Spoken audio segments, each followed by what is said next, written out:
Portland is like it has a lot of history, that whole venue. So it's very cool to actually go there.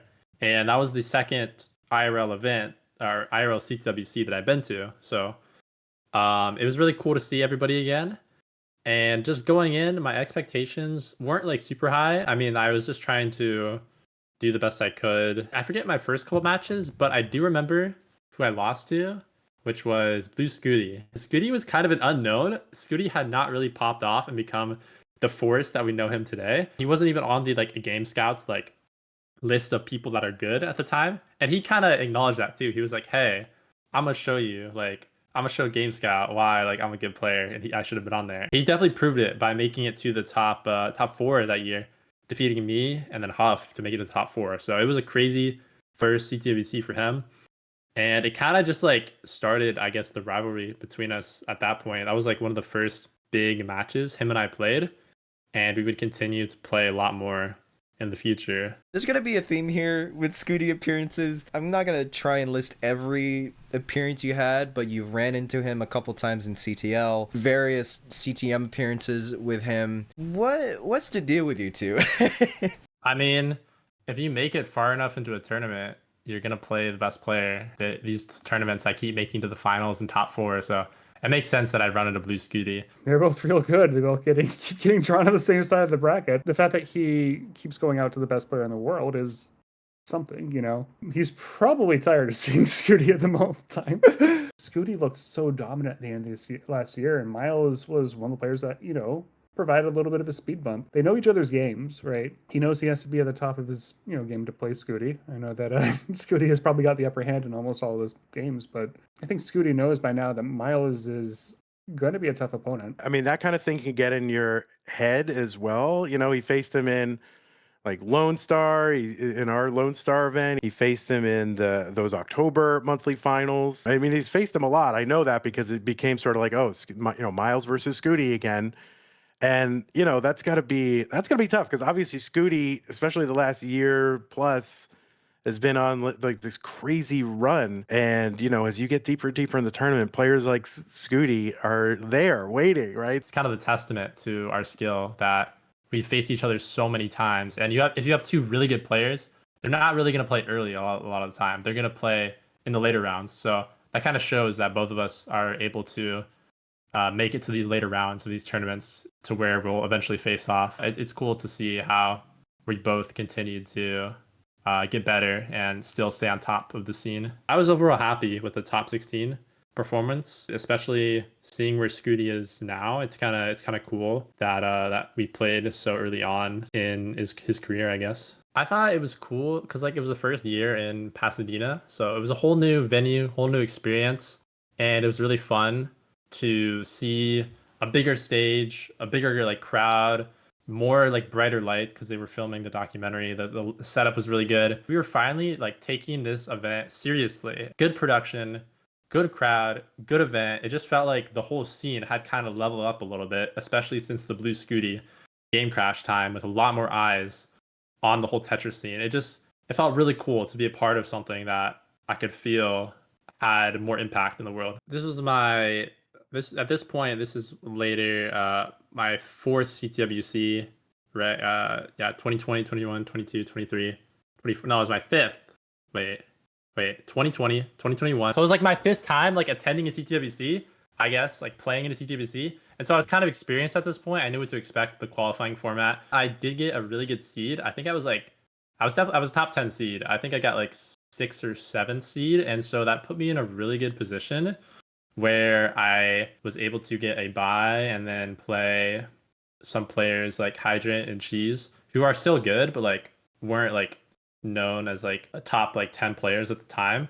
So that since I was able to sweep them, that gave me a lot of confidence, especially going up against Dog in the top 8. That was my best ever placement getting into the top 8. So I was just happy to be there. It was a really cool experience to make it there and play against Dog, who went on to get second place, as we all know. I felt like I was more calm. Like I've noticed that when I play in person, I feel like it's kind of easier for me to focus because like there's a lot of like background noise that like, you can kind of tune out. If it's like too quiet, I think I get in my own head a little bit, and sometimes in Tetris, you just need to make a placement and not overthink it. I've noticed that, especially on level 29, if I try to overthink stuff too much, it'll cause me to top out. And so you just have to kind of go with the flow. And that's what I did in game 2 against Dog. I remember I lost the first game. I think I was kind of nervous and I might have made some pretty bad placements on 29. But the second game, I was like, I'm not going to do that again. And so I was playing it really safe on 29. And Dog was playing very aggressive, extremely aggressive. He topped out with like a 1.5 on level 35 or 36. Okay, I did hear in the crowd people shouting at me to stop playing so safe on 29. They were like, stop taking triples. And I was like, okay, bro, like stop. Like it was like Ryan Ambergy or someone was like telling me to stop take triples. And I was like, hey, bro, fine, I'll go for Tetrises. And I saw Dog top out and I'm like, okay, well, this is my chance. I have to make up like a 300,000 point deficit in like 4 levels. He frustrates me. Myles is so good, he could be world champion if he wanted to. There was one game where Dog topped out with a ridiculous lead. Like it looked insurmountable, like 250, 300K, something like that. And I'm looking at the score and I'm thinking to myself, the only way he chases this down is by Tetrising out. And then he does it. Accountable to catch up. Dog to needs a Dog. long bar now. Oh, Nicely Oh. done. Tetris to Dog. Now Dog hit with a hang. Okay. Can it be burned off? That left side's going to be a problem. Dog's going to top out. Myles, there's a chase down situation. 269 point. Myles basically has to go perfect. He almost has to go perfect for this. There's There's one. one Tetris.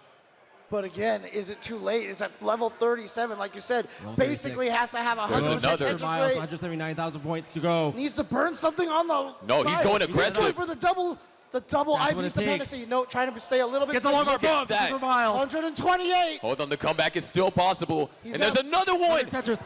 2 Tetrises, that's all he to needs. go. Play perfect. And Look at survival is this. possible. Nice burn. There's one. another. There's one more will do it. More One to more go. will do it. And doesn't even Looking need for the last Tetris to survive. And there it is, the chase down. He's done it.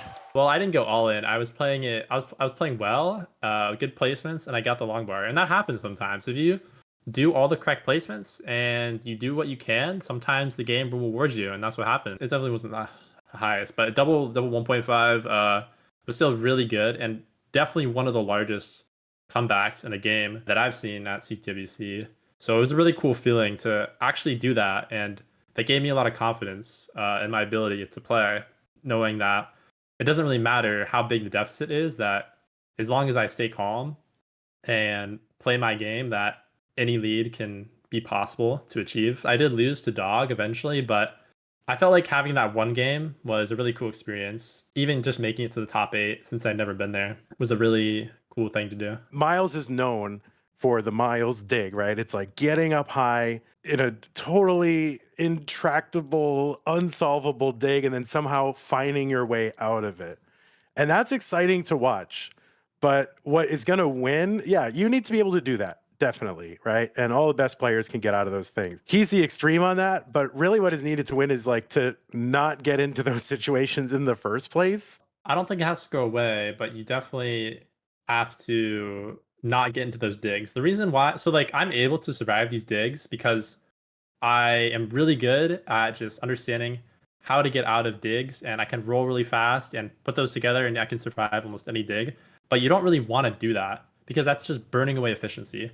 So it's mostly just not getting in these digs in the first place and not having to actually dig out of things. Because if you're having to do these crazy high level digs, that's just a lot more risk for no reason and a lot less scoring. If you can just afford to not have any crazy digs at all, that would be really ideal. I think the main focus of my game is the 29 speed, obviously. I think I'm kind of known as a very consistent player. If you check my statistics in the monthly Tetris tournaments, I almost never top out on level 18 or 19. I think I have almost the best survival rate of making it to transition, like a 98% chance. Myles has been a consistently good performer in the past year. He's had some early Masters exits, but they've all been to like pretty strong players. Gameplay, like stats, I think he's actually one of the more consistent players when it comes to like transitioning to 19, for example. Like he's 4th for fair 19 percentage with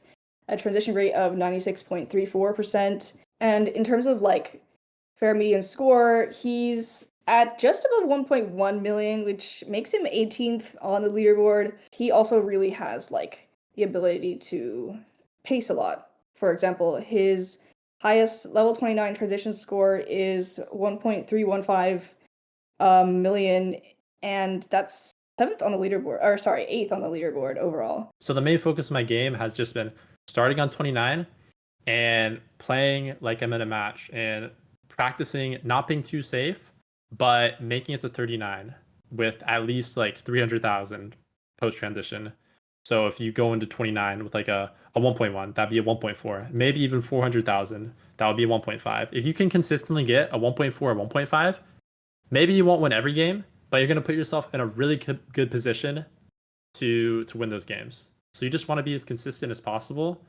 And if you pop off and get a high level game, that's a bonus too. Riding that line of balance, of efficiency, and also playing a little safe. It's very tough, but all I can do is practice. That's all I can do. So just putting myself in the best position possible to win.